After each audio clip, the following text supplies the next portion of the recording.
if you're ready to stand on the line, if you're ready to fight back and serve it to the criminals trying to enslave you and steal your wealth through monetary creation and exorbitant taxation, you're in the right place. Welcome back to another edition of the Prepper Recon podcast.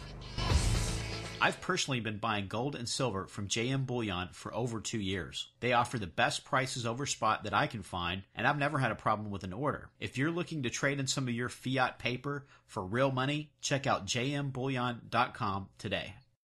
Hey, this is Kim Jong. Your country no good to make friend. Why turn off the internet? I was trying to watch interview on the YouTube. And this is Vladimir Putin. What's happening for oil prices? Not so good for ruble. I'm hoping I don't find out you guys is involved. Maybe you need go prepperrecon.com. Check it out, supply store, in case somebody turn off your internet. Or could be turning off your electricity. These things happen. They have a so good everyday carry concealed carry sling with patches more cool than a Dennis Rodman. And having MOLLE-compatible individual first aid kits with IBD, chest seal, quick clot, tourniquet, EMT shears, and much more. Even when I don't wear a shirt, I having IFAC from Prepper Recon with me. So, go to prepperrecon.com and click Store tab on the top of the home page. While you still can. Today's guest is Fabian Calvo of The Fabian Calvo Show. Fabian, welcome back to the show. Hey, thanks for having me on, Mark. Absolutely. It's always a pleasure to have you on. You always got great insight to bring to us. So now, despite the permabull rhetoric we've heard out of the financial channels, Halliburton just had to lay off 6,500 people. Do you think employment and underemployment maybe is going to continue to be an issue in 2015? Well, no question about it. I mean, the actions, for example, of the Federal Reserve directly affect the middle class. There's a lot of reasons why we'll continue to see underemployment, and they have to do a lot with robots taking jobs, automation, globalization, outsourcing, and that's a trend that's not going to go away. So, I read an interesting report. I think it was the London Guardian. That talked about how 60% of all jobs that will be around in 10 years do not exist today. So that's a major, major shock that's going to be sent to pretty much, to pretty much, I'd say half, if not more, of the working population in the United States and in most developed countries. And now, besides oil services, Halliburton's also a big defense contractor. They pulled in nearly $40 billion of taxpayer money just in Iraq. Do you think another war could get those folks back to work? I mean, we could just print the money to pay for all of it, right? Yeah, I think that for sure the military-industrial complex has various different hotspots that we've seen where they would love to have a greater regional war. One of those is, of course, against ISIS, a group that has been pretty much financed and radicalized by the West. And now they're trying to come in and basically say, well, we're the good guys and we're going to, handle ISIS. Also in Ukraine, we've seen a lot of different U.S. politicians and policymakers and basically come out and say, we want to send troops over there. Now, there's been a reported brokeraged peace deal between that the Germans helped facilitate, and so hopefully that doesn't happen. But yes, I think I've heard it before. I forgot who said it. Is that the business of America has become war, and it really has been, and it's how the Fed and it's how the big banks are able to continue to keep the wheels greased and keep the cheap money flowing. Yeah, I agree with you. I like to say that.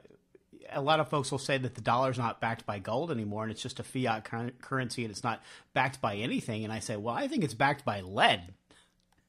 No doubt. That's a really interesting point, Mark.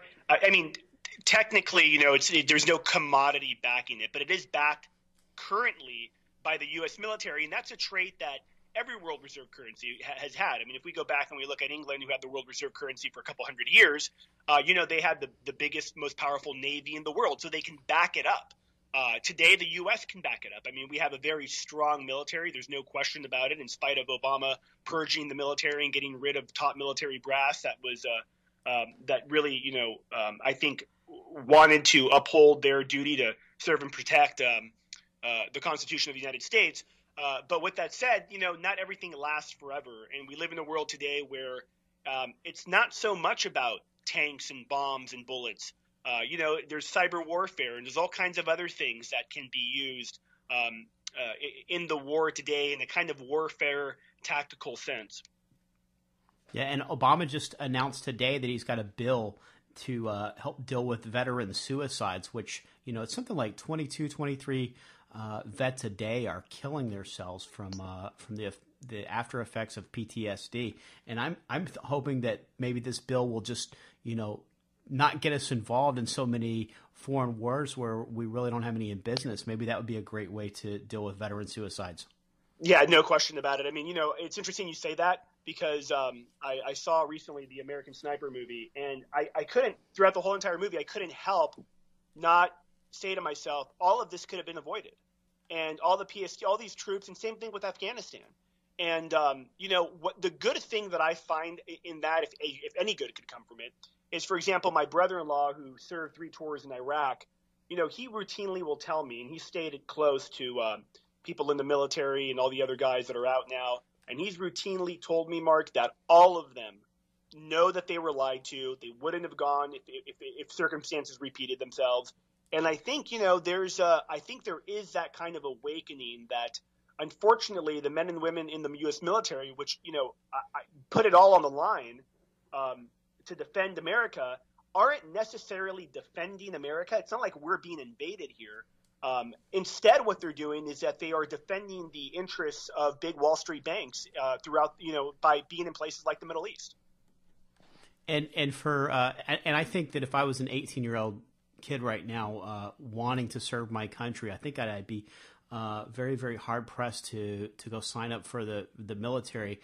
And I think that for folks that have that in their heart and that's what they want to do, I think that maybe another good option for them that they can consider is constitutional militias, which, are how the Constitution prescribed for us to defend our borders here.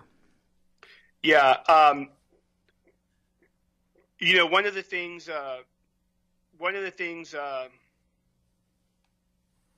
I'll say in thinking about that, I think that I posted a video about the American Sniper, like I said previously, and there were a lot of people that were bashing people that serve in the military. I actually think that they're going to be kind of the first in line when the tyrannical system really gets out of control to help usher in a new constitutional government. Now, let me just be clear. I hope that doesn't go that way, Mark. But who knows now? I mean, this illegitimate government we have today has become so incredibly not just tyrannical, but just so incredibly brazen with the grabbing of our liberties almost now on a daily basis. And so yeah, I think militias, the ranks will likely be filled by a lot of returning vets. It's one of the reasons why we've seen, and the videos are all over the internet. Local police and the Department of Homeland Security openly talking about how returning vets are potential domestic terrorists. Now, the Obama administration was sort of toying with the idea of sending some arms to the Ukraine.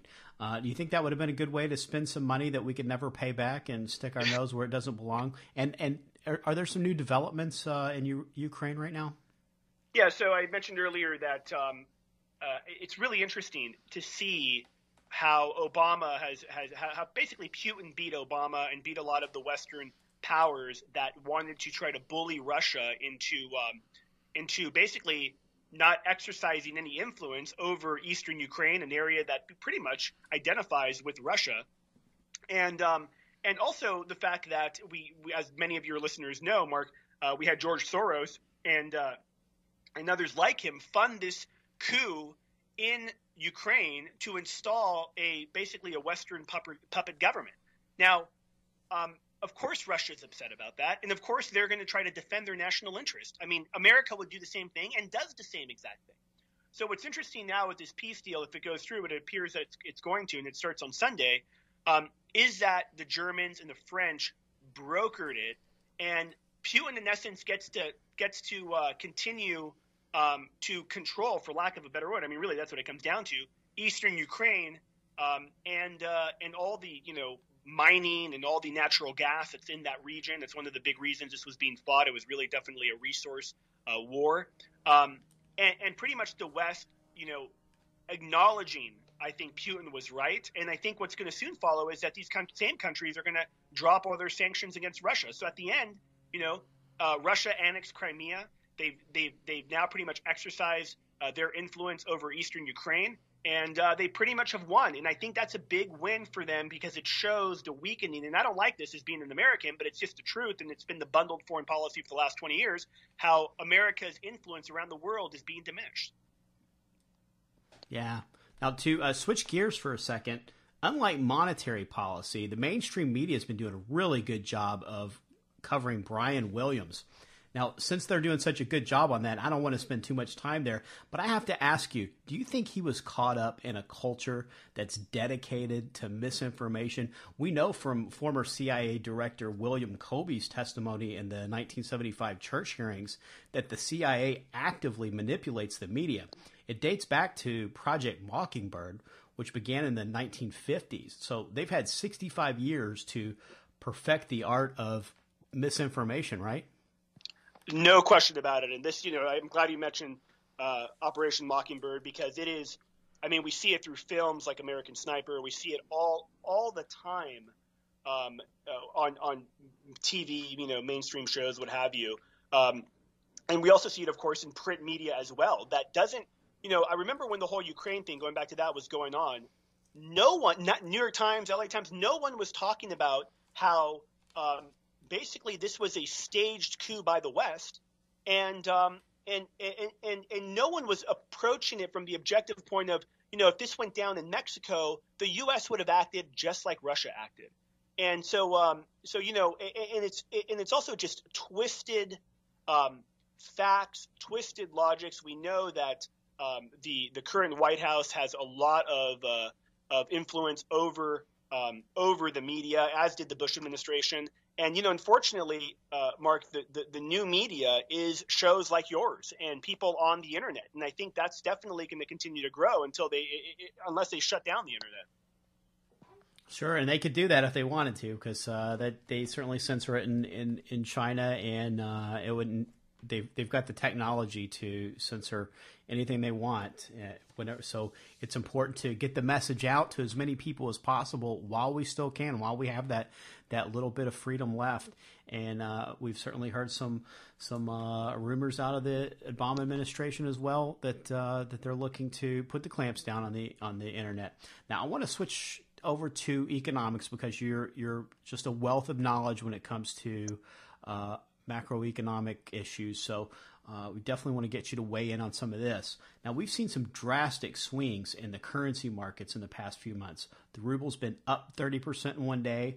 The ruble was down 30% in one day. The Swiss franc was up 30% in one day. And it's nothing to see a 5% swing in either direction in the oil or silver market in a day.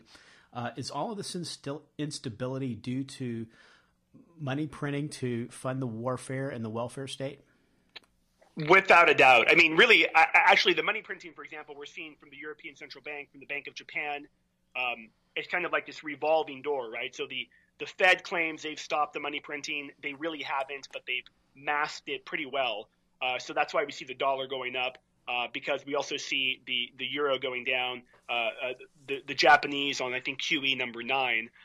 The Fed will start up QE again. They have absolutely no choice, because the economy will completely collapse if they don't continue to stimulate it. That's just, I believe that 100%. It's that end of the road. So basically, there will be a big financial leg down. It's not the end of financial markets, but it's going to be a bigger crash, I believe, than the one that we saw in 2008. So yeah, that's kind of their really last that's the only thing remaining in their toolkit, if you will, is to continue to print money now globally, and I believe they're all working on this together. It's a little bit like a relay race where one guy will run a certain leg of the course and then hand the stick to the next guy, and the Fed hands it off to the ECB, and they'll run with it for a little while, and then they can hand it off to the Japanese central bank. Yeah, exactly. And so, then the Japanese central bank will be, printing money like the ECB. They'll use that to buy treasuries in the United States and to continue to fund as you said, the welfare and the warfare state. Take, for example, the ECB and these European countries that are in essence bankrupt, that have if you add in their unfunded liabilities and their debt, like the United States, they're in the hole by 200% plus of GDP. It's completely unsustainable. So they need the access to the cheap money to basically continue to fund these retirements and these promises and the military escapades that we see happening around the world. But Mark, it's pretty obvious. All things come to an end. This can't last forever, and I think we're going to see it. I think we're going to see over the next couple of years some pretty big changes globally with financial markets. What do you expect out of real estate for 2015? I think real estate will continue to see appreciation. We'll continue to see double-digit appreciation in markets like Los Angeles and New York. Across the country, it kind of depends. It's really become a regional thing. But I think, it's always been regional. But some markets, like in the South, are still really affected from just what's happened in 2008. Still a lot of distressed real estate out there. But overall, I think we're going to continue to see, we'll probably see real estate up 5 to 10% this year. I'm convinced that they're already doing this. Fannie Mae's is basically FHA's making loans for 3% down, and you could really kind of get around that where you could buy something with no money down. And again, this is kind of a symptom of a market that's on the last heels, where the Fed, the central banks, the big banks on Wall Street, they get that in order to fuel the economy, what they need to do is, in essence, give out free money to people that wouldn't otherwise qualify for it, so that they could go and buy homes and everything else that comes along with buying a home as an attempt to have economic growth. But that's not really growth. That's just manipulation. We're going to take a quick break, and we'll be right back. Katie Armor offers affordable body armor, including level 3 trauma plates made of AR-500 steel. They can endure multiple rounds from pistols and rifles up to 7.62 NATO. Their plates are available with Rhino Linings coatings to reduce SPA. Go to katiearmor.com, that's CATI armor.com today. Now, you've been talking about a global reset for a while. We've got quite a few people calling for it to come around this year. Any thoughts on timing? I don't think it's going to happen this year, and I don't think it's going to happen this year because of the coordinated efforts of the central banks. Like we said earlier, Bank of Japan, European Central Bank, they're all printing money. They're using that using some of that to buy U.S. treasuries. So, and the Fed is still backdoor printing money as well. They're just doing a pretty better job at hiding it, or a good job at hiding it. So no, I don't think that's going to happen. I think eventually that reset happens when you see larger economies like the Chinese economy primarily, and you see this already with the BRIC nations, for example, but I'm talking about a bigger union formed where you see other countries come together, and for now, the BRICS is the best example, and they directly propose an alternative currency, an alternative world reserve currency. I think that's what would send shockwaves, and that's what would usher in the real reset. Instead of just, I think, waiting for the Fed to print itself out of existence, which will ultimately happen. But I think the Chinese and I think the BRIC nations see the handwritings on the wall. They know it's going to be really painful, though. I mean, when the reset happens, it's not going to be painful for the U.S. It's going to be painful for everybody. And I think, to a certain degree, they're all kind of getting ready for it now. And then you're saying that you don't expect it to come this year, but would that be with the caveat that we don't have any unforeseen black swans? And if so, are there any particular black swans that are on your radar that you're sort of watching? I'd say that probably the biggest black swan, it would be some kind of cyber attack that takes place. These are becoming more and more possible in the world that we live in today. They could definitely, it's something that could be used by the U.S. government itself against us. Some kind of false flag event. So yeah, I think it's definitely a possibility that we can see that in the next year. And especially with our brand of making friends and influencing people, right? That's exactly right. Now, we've got lots of threats from instability. Can you give our listeners a few action steps to protect themselves from the coming reset? I think one of the biggest things to protect yourself from the biggest reset is, if you have assets, try to not have them all in dollar-denominated assets. So either foreign currencies, foreign real estate, things like that. The reset does not mean the end of the U.S. economy. It certainly doesn't mean the end of business or anything like that. Because of the different automation and robot stuff that I was talking about, which will be part of the reset, I think that becoming either an entrepreneur or or someone who can add value, an expert in something, getting a trade job, plumbers, electricians will do well.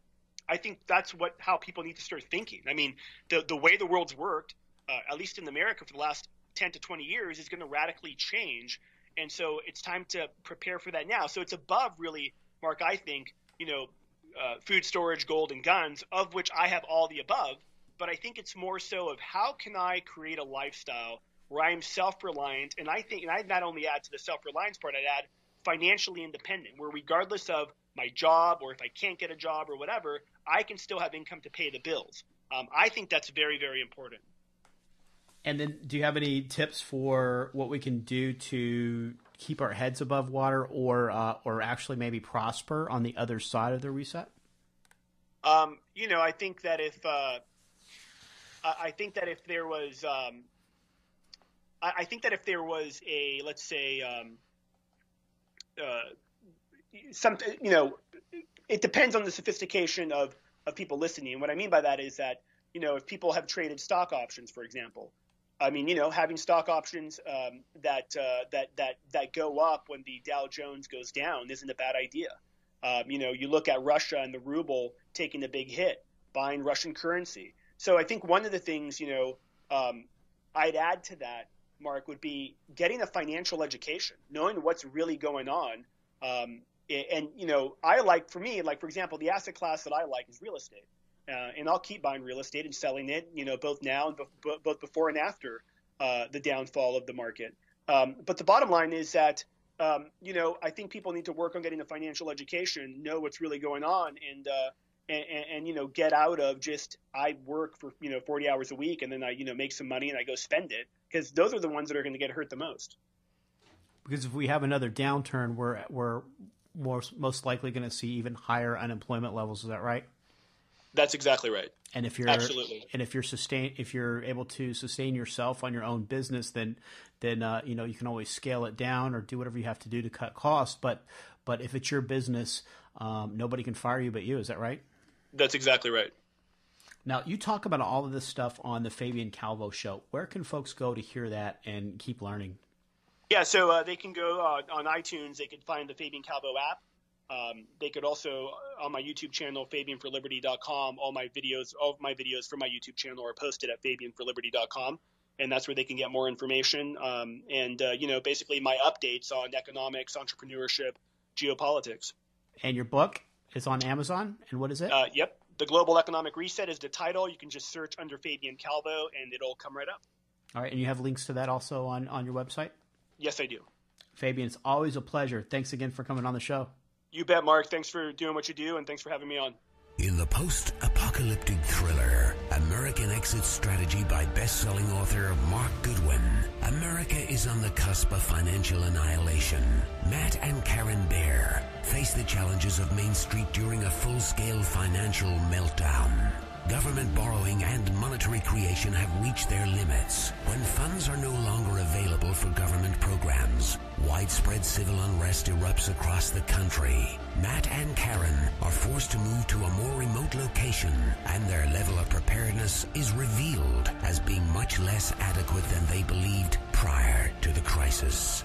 American Exit Strategy uses survival fiction to take an in-depth look at the real-life politics and economics behind the issues that are likely to trigger a currency collapse. American Exit Strategy. Buy your copy in paperback, Kindle, or audio edition at Amazon.com today.